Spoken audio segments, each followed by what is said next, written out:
Bonjour, je m'appelle Sandra, je suis naturopathe et je vais vous parler de troubles cutanés et d'alimentation. Et oui, l'alimentation, on n'y pense pas souvent, pourtant c'est un vrai levier qui peut faire la différence quand on a des problèmes de peau type urticaire, eczéma, acné, psoriasis, etc. Donc voilà, quelques premières règles que vous pouvez essayer de mettre en place au quotidien. Première règle, essayez de retirer autant que possible tout ce qui va perturber le foie. Donc ça va être de supprimer ou de réduire fortement l'alcool, de faire attention à tous les aliments qui sont très riches en sucre, comme les gâteaux, les biscuits, les bonbons, les céréales du petit déjeuner, les jus de fruits, les sodas, et de réduire tout ce qui va être très riche en mauvaises graisses. Donc les mauvaises graisses, vous allez les trouver dans tout ce qui est charcuterie, les huiles raffinées, fast-food, friture, l'excès de viande rouge, etc. Ensuite, la deuxième chose, essayez de voir du côté des intolérances alimentaires, parce que parfois, ça aussi, ça peut grandement jouer. Donc on va regarder du côté du gluten ou des produits laitiers, par exemple. Et l'idéal, c'est de se faire accompagner pour vraiment essayer de déterminer l'intolérance qui vous concerne et puis de trouver des solutions un peu pratiques au quotidien pour pouvoir le remplacer aisément. La troisième chose, il faut essayer d'aller vers une alimentation la plus anti-inflammatoire possible. Donc pour ça, il faut pousser, tout ce qui va être très riche en antioxydants. Donc ça, les antioxydants, vous allez les trouver dans les petits fruits rouges, donc tout ce qui est cassis, myrtille, mûre, framboise, fraises, cerises, etc. Vous allez en trouver dans les grenades, vous allez en trouver dans le raisin, les légumes verts et notamment les choux, type brocoli, choux verts, etc. Vous allez en trouver dans tout ce qui est aromates, donc le persil, le basilic, voilà, c'est très bons apports. Dans le thé vert, le chocolat noir et certaines épices comme par exemple la cannelle.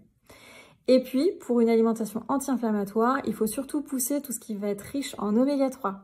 Et les oméga 3, vous allez les trouver dans les huiles végétales type cameline, colza, noix, noisettes, lin. Vous allez les trouver dans les petits poissons gras comme la sardine, le maquereau, hareng, anchois, etc. Le saumon quand il est de bonne qualité. Vous allez trouver des oméga 3 dans tout ce qui est oléagineux, donc les noix, les noisettes, certaines graines, etc. Et vous allez en trouver dans le jaune d'œuf. Et puis, vous pouvez aussi essayer de pousser au quotidien des aliments qui vont être bénéfiques pour la peau. Donc, vous avez par exemple le zinc et le sélénium qui vont jouer sur l'intégrité de la peau et qui vont favoriser la cicatrisation.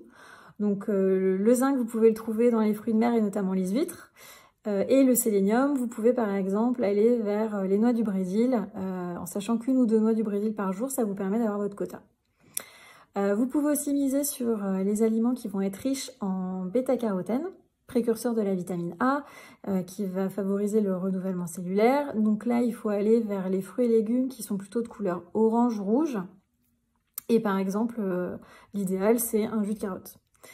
Et vous pouvez aussi vérifier ou en tout cas être vigilant sur votre vitamine D, qui normalement est synthétisée avec le soleil. Donc ça peut parfois être un petit peu problématique quand on est dans le nord de la France ou qu'on n'a pas pris de vacances au soleil depuis un moment. Dans l'alimentation, c'est possible d'en trouver, même si c'est un petit peu difficile. Mais vous pouvez en trouver dans l'huile de foie de morue, le foie de morue, mais aussi dans le beurre, le vrai beurre de qualité, dans les poissons gras, dont on s'est parlé tout à l'heure, mais aussi les champignons et le jaune d'œuf. Et la vitamine D, ça peut être intéressant quand c'est notamment des irritations cutanées qui vous posent problème. Voilà, donc ça c'est les premiers conseils que vous pouvez essayer de mettre en place au quotidien pour essayer d'avoir une approche globale et vraiment de jouer sur vos problèmes de peau.